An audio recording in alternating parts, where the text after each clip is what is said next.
சிவப்பு சேல கட்டிக்கிட்டு வேப்பிலையும் எடுத்துக்கிட்டு வேர்காட்டு கருமாறி ஆடி வந்தாளா. சிவப்பு சேல கட்டிக்கிட்டு வேப்பிலையும் எடுத்துக்கிட்டு வேர்காட்டு கருமாறி ஆடி வந்தாளாம். அவள் விருப்புடனே தொழுபவரின் வினைகளையே ஓட வைத்து பொறுப்புடனே நம்மை காக்க ஆடி வந்தாளாம். மாரியம்மா கருமாரியம்மா, மாரியம்மா கருமாரியம்மா.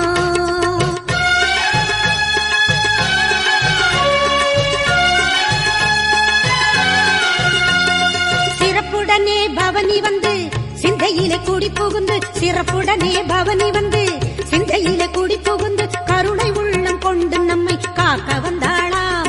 அவ மரகதத்தில் திலகமிட்டு மறு கொழுந்து மலரெடுத்து, மரகதத்தில் திலகமிட்டு மறு கொழுந்து மலரெடுத்து சிரத்தினிலே சூடிக்கொண்டு பவனி வந்தாளாம்.